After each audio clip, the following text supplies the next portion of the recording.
Assalamualaikum warahmatullahi wabarakatuh.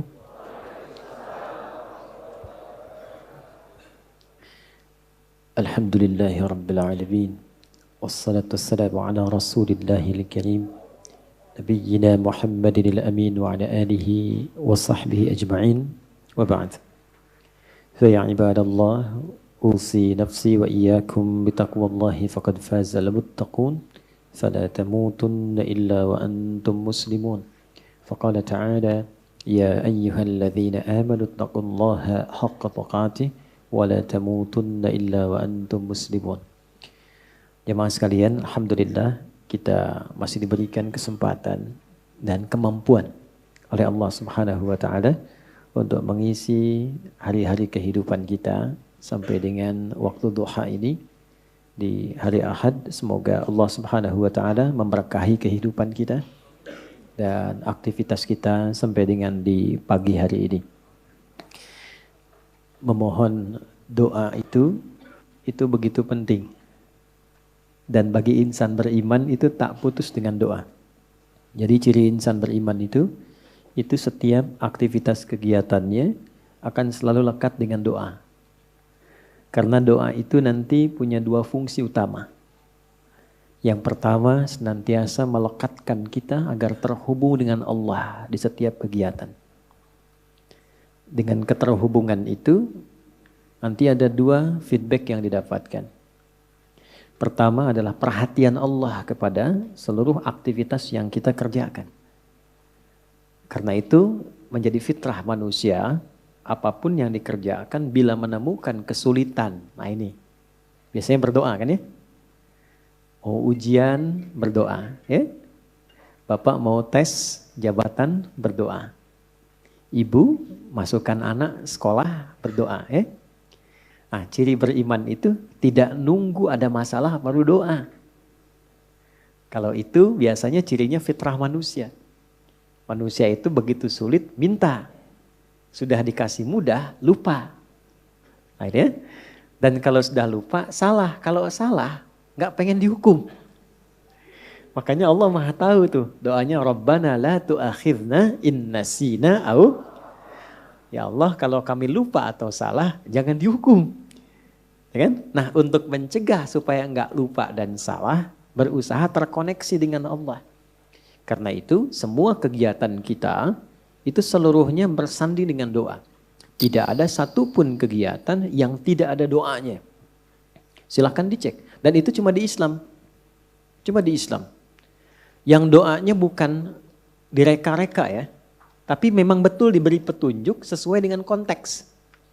Karena itu doanya itu selalu senafas dan selaras dengan kegiatan. Coba antara bangun tidur dengan akan tidur. Sama enggak doanya? Beda kan ya? Padahal aktivitasnya terkait tidur. Yang satu bangun, yang satu tidur, akan tidur. Tapi doanya beda. Dan itu doanya bisa serupa, nggak dikarang-karang. Jadi baik yang di Arab, di tanah suci, ataupun di sini di tanah kusir, doanya sama. Ya kan? Sama kan ya? Baik ya, mau di Chicago, di Amerika, di Chicago, di Bandung, sama. Ya kan? Di Singapura, di Singaparna, di Tasik, sama. Dan semua ada doanya. Ini ingin memberikan kesan bahwa satu, agama ini agama yang benar. Ya, kalau reka-reka manusia, setiap manusia pasti punya versinya sendiri. Pasti itu. Dan bahasanya mungkin bisa masing-masing. Yang Padang pakai bahasa Padang, yang Betawi pakai bahasa Betawi. Tapi kok bisa semua doanya itu semua sama. Dan yang kedua dahsyatnya, itu sumbernya pun bisa diteliti dan menuju pada sosok yang sama. Yaitu dari Rasulullah sallallahu alaihi wasallam. Semuanya tersambung. Ini menunjukkan bahwa agama ini benar, Rasulnya benar, kemudian pedomannya pun benar. Dan yang paling menarik, tidak ada satu pun yang berdoa benar doanya, kecuali dia mendapatkan kesuksesan sesuai dengan konteks doanya. Selalu begitu. Dulu orang-orang yang hidup di zaman Nabi, dibimbingnya kan lewat doa. Nah doa itu yang pertama tadi fungsinya, mengoneksikan kita dengan Allah, sehingga Allah memberi perhatian. Memberi perhatian lebih. Anda yang sering berkoneksi, kan dapat perhatian kan? Ya, sering terhubung dengan ibu, dapat perhatian dari ibu. Terhubung dengan ayah dapat perhatian dari ayah. Terhubung dengan Allah diperhatikan oleh Allah. Kalau Allah sudah perhatikan, apa yang susah bagi Allah? Ini yang menjadikan orang-orang yang dekat dengan Allah cenderung mendapat kemudahan. Ya, dan tidak harus jadi ustadz. Silahkan jadi apapun, pebisnis silahkan yang baik-baik, arsitek silahkan, jadi pilot silahkan. Cuma satu, dekati Allah. Supaya aksesnya dibuka, kemudahan didapatkan. Kalau Anda champion di pekerjaan, juara, bagus, rumah mewah, kendaraan banyak. Tapi masalah kecil di rumah gak pernah selesai. Coba dicek, mungkin bukan karena kurang banyak hartanya. Bukan karena kurang tinggi kedudukan, mungkin kurang dekat dengan Allah. Itu poinnya. Karena itu seringkali banyak persoalan ketika dihempaskan di atas sajadah itu jadi kecil.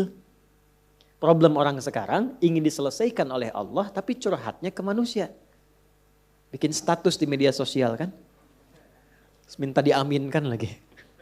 Aminkan ya gitu ya. Tapi pengen dijawabnya oleh Allah. Sedangkan Allah sedang memberikan fasilitas dan caranya. Nah yang paling dahsyat itu ada orang yang persoalannya dimudahkan oleh Allah. Jadi bukan gak punya masalah. Dia memiliki persoalan bahkan yang kadarnya sama.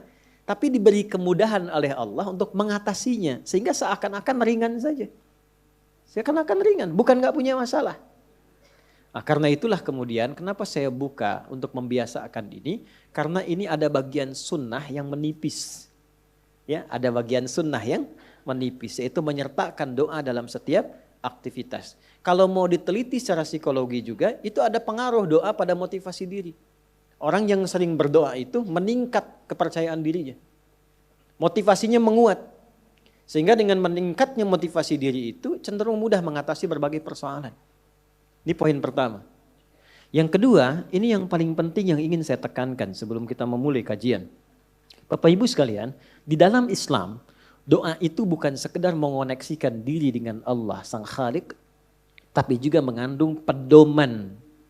Sekali lagi, mengandung pedoman dari aktivitas yang akan kita kerjakan. Itulah yang menyebabkan semua doa sesuai dengan konteks. Lafadznya bisa beda-beda. Dan kalau kita teliti, ini pentingnya pemahaman. Semua isi doa itu isinya pedoman menjalani aktivitasnya.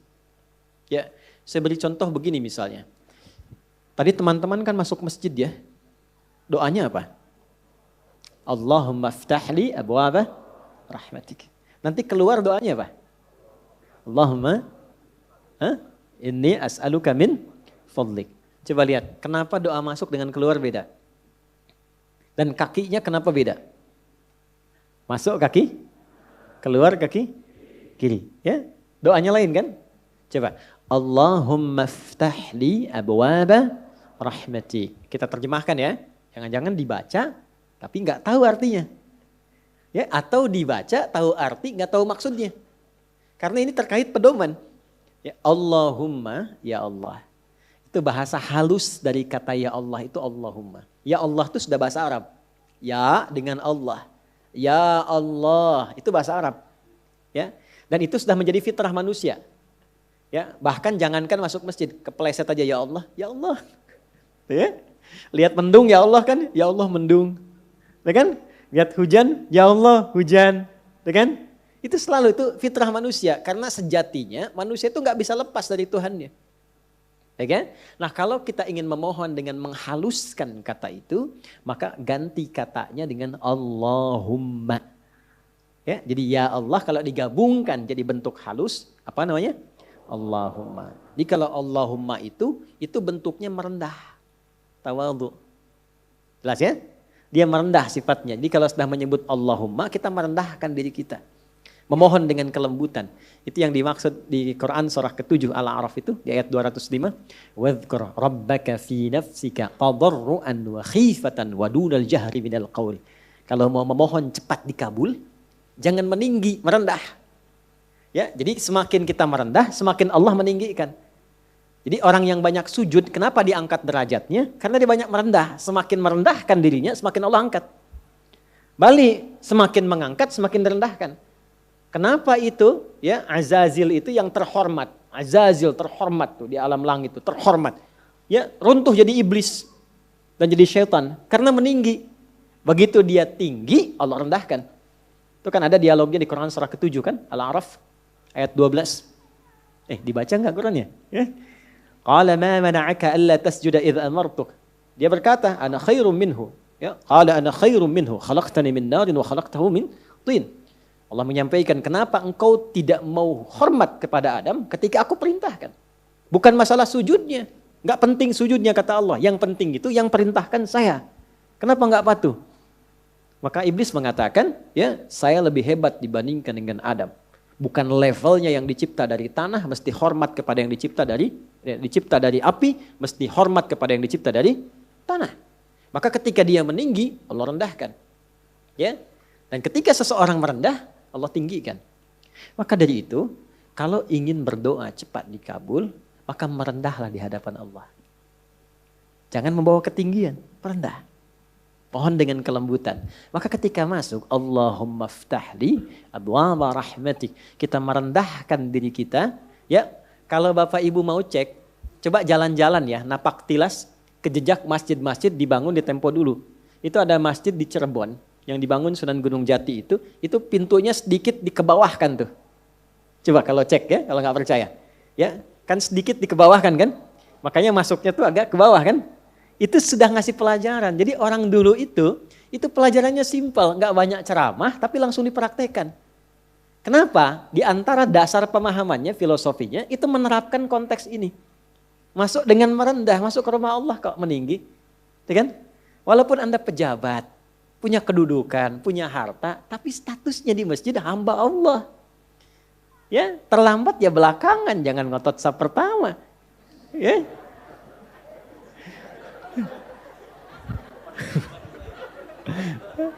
Kalau ini udah duluan tadi, udah nyambut nih. Sama. Apalagi imam di kantor. Ya, di kantor boleh jadi imam, jadi direktur. Tapi jabatan di kantor jangan samakan dengan di masjid. Babnya ada lagi. Ya. Dulu saya baru datang dari Tripoli itu, masuk pesantren, ada pejabat-pejabat itu yang tinggal pengen jadi imam. Karena merasa imam di kantor harus di masjid. Saya bilang bagus itu. Bagus. Cuman bacaannya agak kurang tepat. Sehingga telinga kadang sakit kalau dengar. Tuh kan? Saya tanya, Pak, kenapa nggak diperbaiki dulu bacaannya baru jadi imam? Justru kami jadi imam Ustadz supaya bisa diperbaiki. Saya bilang bagus itu Pak motivasinya. Jarang ada orang kayak Bapak itu. Luar biasa. Betul. Jangan direndahkan. Kan itu karena belum tahu. Orang belum tahu diberitahu. Bukan dimarahi. Ya. Pak, saya kasih jalan yang cepat supaya Bapak tetap jadi imam dan kualitas makin bagus. Wah, boleh Ustadz tuh. Bapak tetap jadi imam.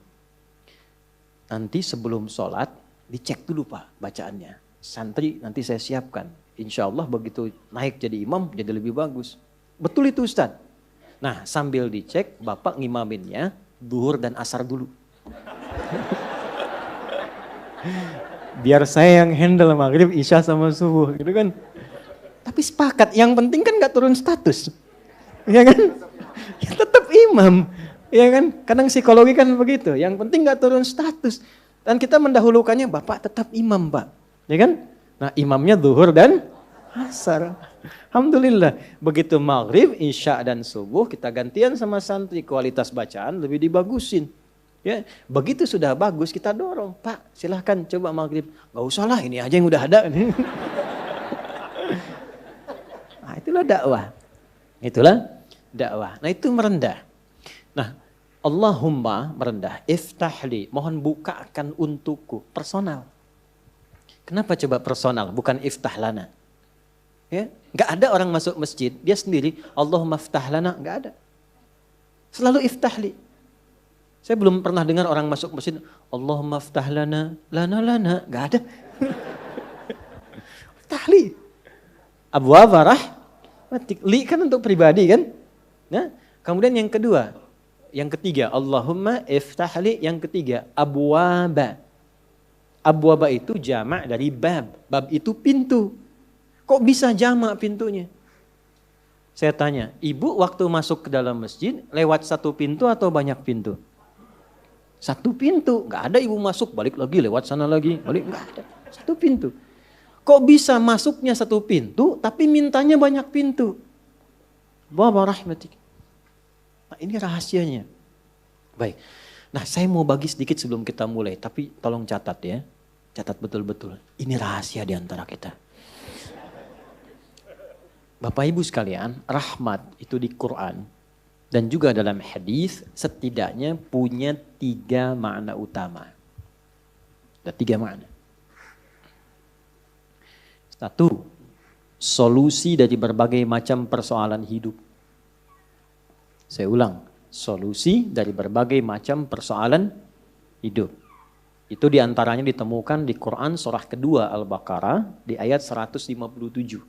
Nah, munculnya ayat 157 ini ada keterkaitan dengan 155 dan 156.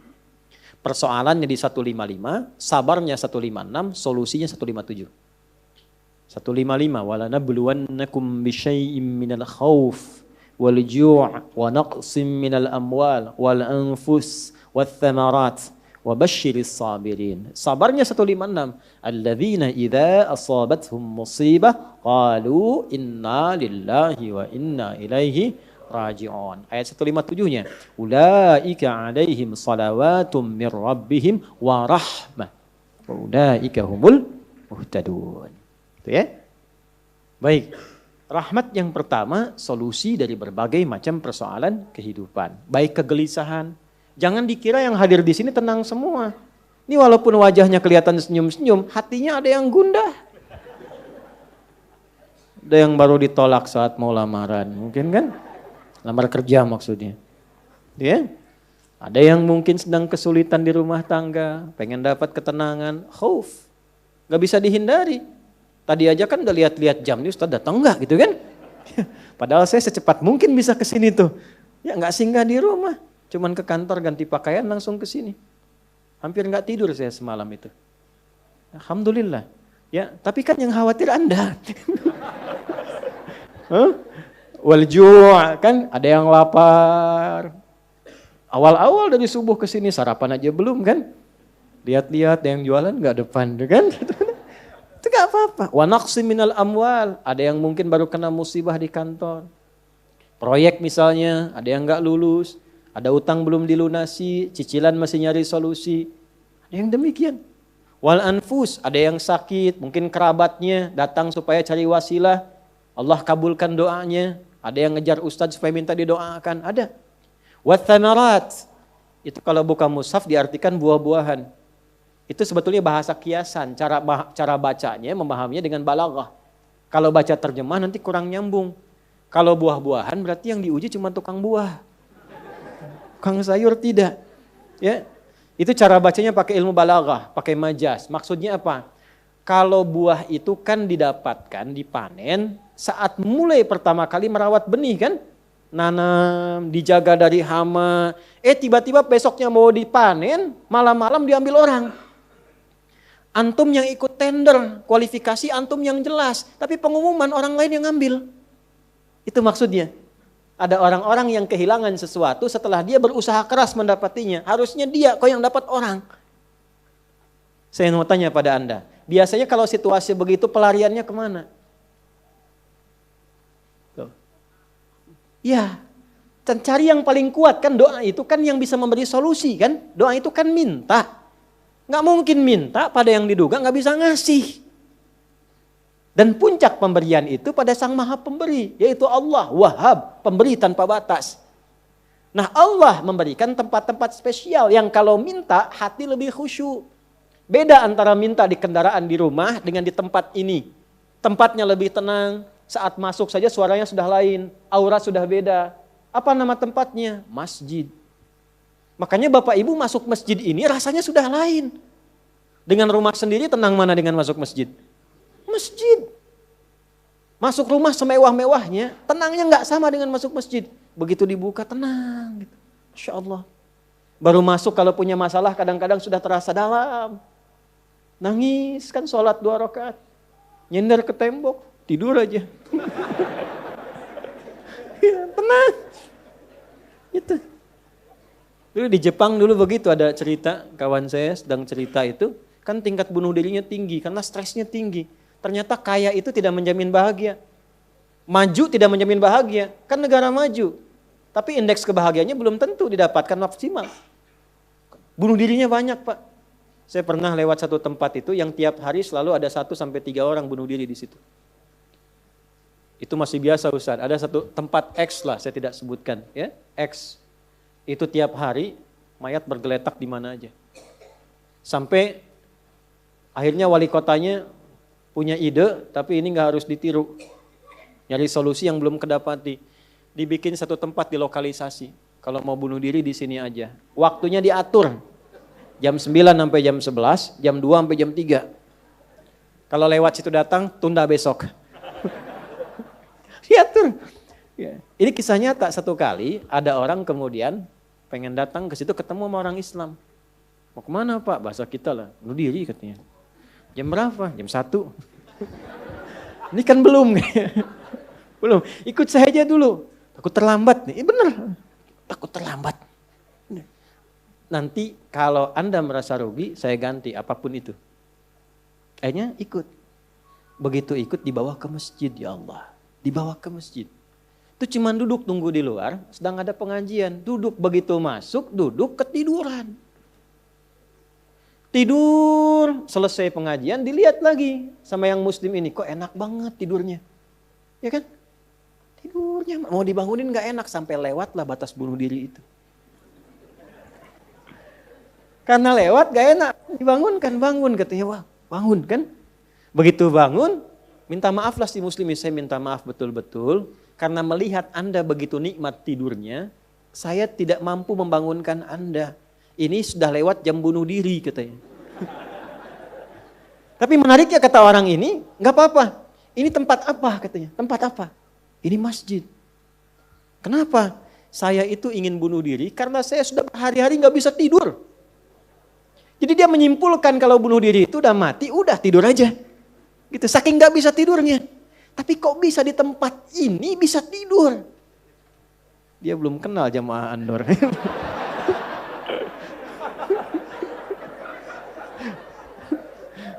Tidur. Maka diperkenalkanlah dengan masjid. Masjid. Masuk Islam, Pak. Syahadu an la ilaha illallah, syahadu anna Muhammad Rasulullah. Itu cuman numpang istirahat samping masjid, masuk Islam. Asbabnya tidur. Tuh. Orang ketiduran masuk Islam. Habis masuk Islam jadi rajin. Ada orang sudah muslim. Masuk masjid banyak tidurnya. Ya. Ayo bangun. Ya. Baik, itu satu. Jadi ternyata kenapa yang pertama rahmat? Karena Allah tuh maha tahu. Gak ada di antara hidup kita yang gak punya masalah. Pasti punya persoalan. Kalau sedang ditimpa persoalan, diuji, sabar dulu. Kata Allah, terima dulu.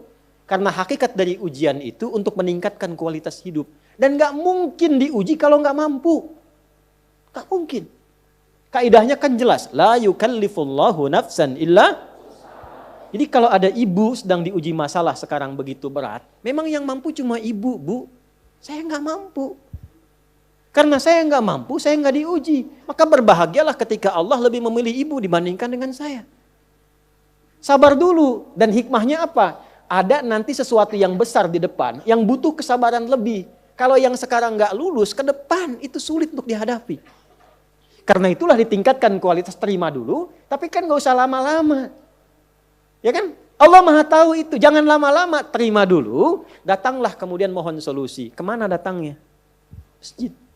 Maka dari itulah ketika masuk, Anda mengatakan, Allahumma ftah li abwaba rahmatik. Di antara itu minta solusi. Makanya ketika masuk merendah, sholat 2 rakaat, begitu sholat, mintalah sesuai kebutuhan Anda yang dirasakan pada saat itu. Itu fikihnya. Nah kalau nggak tahu fikihnya, nanti itu nggak kepake, sayang, peluang hilang. Padahal mungkin itu cara Allah untuk bisa mengabulkan apa yang kita mohon. Jelas? 1. 2, itu ampunan dari dosa yang sudah berlebih.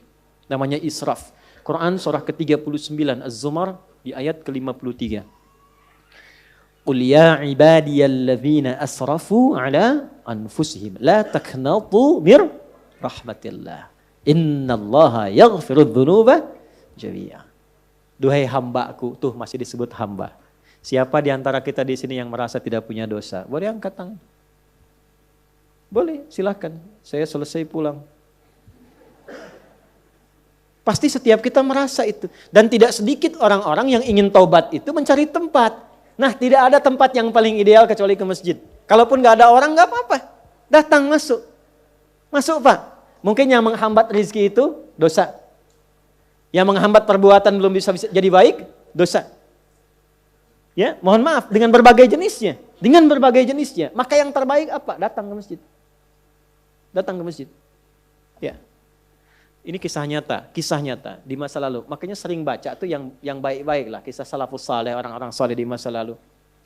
Ada seorang hamba rajin salatnya. Ini sahih riwayatnya, sahih. Rajin salat.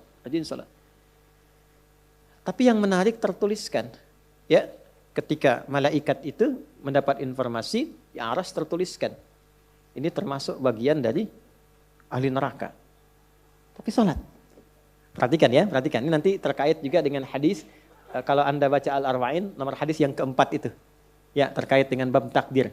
Bagaimana kemudian ikhtiar seorang hamba itu, ya, menjadikan ia berubah dari salah menjadi soleh. Dan sangat dicintai oleh Allah. Oke? Maka apa yang terjadi?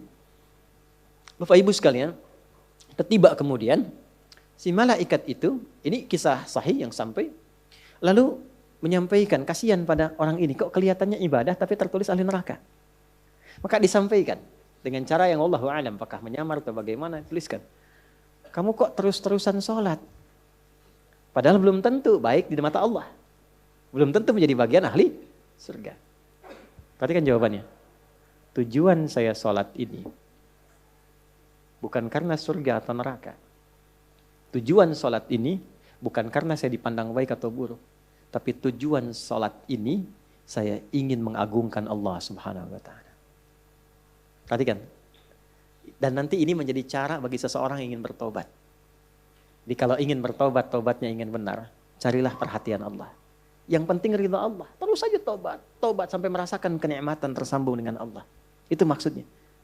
Jadi begitu keluar kalimat itu yang mengguncang arasy, itu yang dijadikan oleh Allah pelajaran bahkan pada alam malaikat untuk mengenal bagaimana rahmat Allah itu diberikan.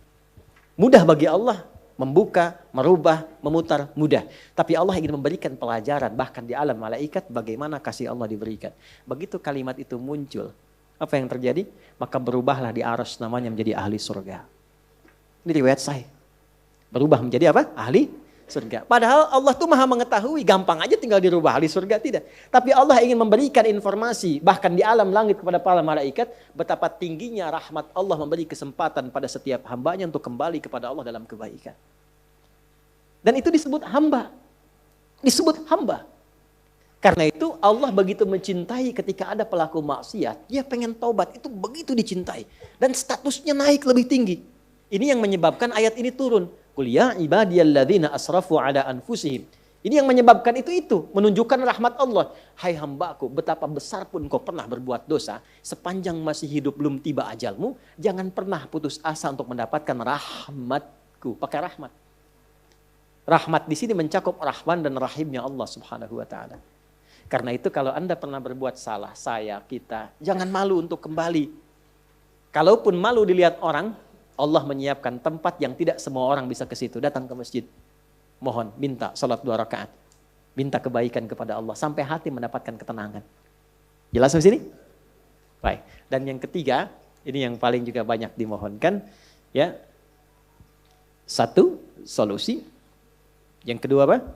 Ampunan dari dosa yang begitu melimpah. Ya. Dan yang ketiga, rahmat yang ketiga, kasih sayang yang memudahkan jalan-jalan kehidupan. Dunia sampai akhirat. Yang ketiga. Semua kita pasti ingin mendapatkan kemudahan, kenyamanan. Bukan cuma dunia, sampai dengan akhirat. Kasih Allah yang memberikan kemudahan dunia disebut dengan Rahman. Kasih Allah yang memberikan kelapangan akhirat disebut dengan Rahim. Itu kita baca setiap hari. Bismillahirrahmanirrahim. Maka ketika masuk ke dalam masjid, mohonlah kepada Allah 1 dari 3 kemuliaan ini. Kalau ustadznya belum datang, itu manfaat besar. Boleh jadi banyak permohonan, ayo lekatkan di situ, optimalkan. Dan di situ mungkin peluang terbesar untuk mendapatkan apa yang kita inginkan. Jadi, begitu Bapak Ibu mendapatkan 1 dari 3 itu, keutamaan bukan? Keutamaan bukan? Hah? Istimewa tidak? Dalam bahasa Arab, sesuatu yang istimewa, sesuatu yang utama disebut fadlun namanya. Makanya Sulaiman alaihissalam ketika dipuji, karena hebatnya, istimewanya, bisa menaklukkan awan. Kan? Sebelum Songgoku dan Songgohan dengan awan kintonnya itu, yang fiksi. Nabi Sulaiman tuh betul-betul nyata. Tapi ketika dipuji apa yang beliau katakan? Hadza min fadli rabbi. Fadlun. Itulah sebabnya, kalau bisa jangan dulu keluar sampai merasakan rahmat Allah ada dalam diri kita. Begitu keluar, Anda keluar dengan kaki kiri dengan mengatakan Allahumma inni as'aluka min fadli. Ya Allah, saya ke masjid seperti apa yang Kau perintahkan, saya datang. Saya memohon seperti apa yang Kau tunjukkan lewat Rasulmu, saya lakukan. Ya Allah, Engkau minta ini, saya kerjakan. Engkau minta berdoa, saya doa. Kau minta alirkan air mata, aku alirkan. Maka mohon ya Allah, jangan biarkan aku keluar dari rumahmu ini, kecuali Engkau kabulkan apa yang aku mohonkan, sesuai dengan janji yang Engkau tetapkan sebagai kemuliaan darimu. Ya Allah, saya mohon kemuliaan darimu. Itu rahasianya, itulah doa. Nah, jadi kalau mau doa itu, jangan sekedar dibaca. Baca bagus, menjadi ibadah. Tapi yang paling penting, tahu isinya. Sehingga itu bisa merubah diri kita jadi lebih baik. Makanya beda rasanya. Antum kalau tahu makna segitu aja, itu Masya Allah dalam sekali. Keluar dari sini sudah beda rasanya. Dan yang paling penting, ini baru muqaddimah. Kita belum mulai. Belum mulai. Jangan nangis dulu, belum selesai. Belum mulai kita. Tapi kan enak gitu ngaji begini itu. Karena apa? Dapat sesuatu. Nah itulah Islam. Jadi Islam itu bukan salihun tapi muslih. Bukan hanya sesuai dengan eranya, tapi memberi solusi dari setiap keadaan yang dilalui. Punya tata nilai.